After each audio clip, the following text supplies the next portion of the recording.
नमस्कार, मैं inspector Vijay Kumar NDRF academy Nagpur से एफबीओ स्टेशन में आपका हार्दिक स्वागत करता हूं। FBO foreign body airway obstruction होता है।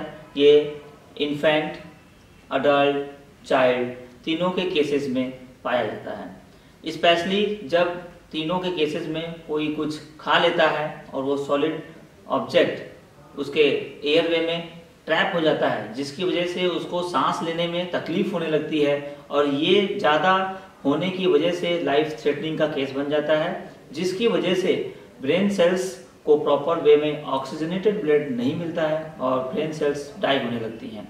इस एफबीओ के केस को सॉल्व करने के लिए एक मेथड है जिसे हेमलिच-मैन्युअल मेथड कहते हैं।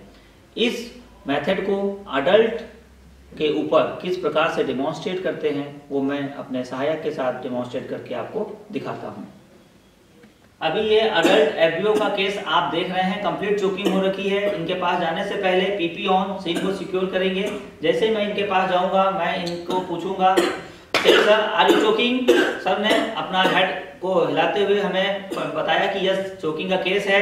मैं इनसे पूछूंगा सर मैं एनडीआरएफ एकेडमी नागपुर से आया हूँ, क्या मैं आपकी मदद कर सकता हूँ। इन्होंने कंसेंट भी दे दिया है कि यस मैं इनकी मदद कर सकता हूँ। ऐसे केस में तुरंत मेरा जो भी मास्टर लेग है उसको इनके दोनों पैरों के अंदर इंसर्ट करते हुए अपने दोनों हाथों को इस तरह से अंदर लेके जाना है। इनकी कलाई को जोर से पकड़ना है और बोलना है सर थोड़ा मदद करते रहिएगा, सहयोग करते रहिएगा। अगर ये छोड़ते हैं अपने गले को तो ठीक है, नहीं छोड़ते हैं तो इनके कलाई को तेजी से अंगूठे से दबाते हुए और पीछे खींच के लेके आना है और पीछे लॉक करना है। लॉक करने के बाद अपने मास्टर हैंड थंब को इनसाइड डाउन करते हुए चारों उंगलियों से कवर करना है और जो नकल बनेगा उसको नेवल और जाइफाइड प्रोसेस के सेंटर में लॉक करना है इस तरह से, और दूसरे हैंड से इसको लॉक करना है। लॉक करने के बाद upward inward, upward inward, inward upward, इस तरह से अंदर बाहर करके 5 साइकिल हमको देना है।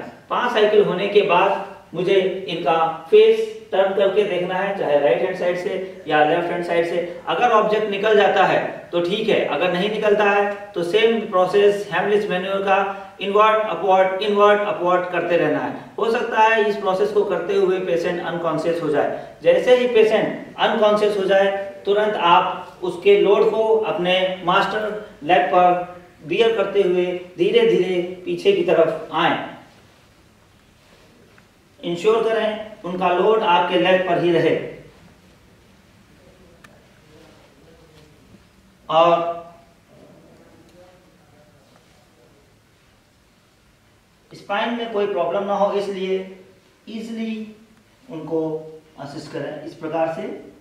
ओके, इनके लेफ्ट या राइट किसी भी एंगल में तुरंत जाएं और ईएमएस को अलर्ट करें, इमरजेंसी मेडिकल सर्विस 108 को अलर्ट करें। साथ ही साथ इनके हाथ को पीछे रखें और फेस को एक साइड में थोड़ा सा माउथ को ओपन करके। अभी ये केस अनकॉन्शियस का हो चुका है, इसलिए मुझको तुरंत इनको सीपीआर देना होगा।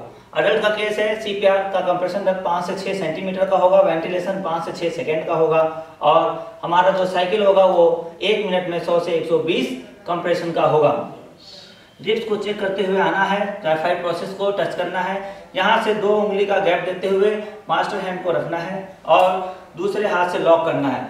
लॉक करने के बाद इनको पूरा 30:2 के रेशियो में कंप्रेशन देना है, साथ ही वेंटिलेशन देना है। ये प्रोसेस तब तक करते रहना है जब तक इमरजेंसी मेडिकल सर्विसेज हमारे पास ना पहुंच जाए। जैसे ही वो पहुंच जाएगी हम उन्हें हैंड ऑफ रिपोर्ट के साथ हैंड ओवर कर देंगे।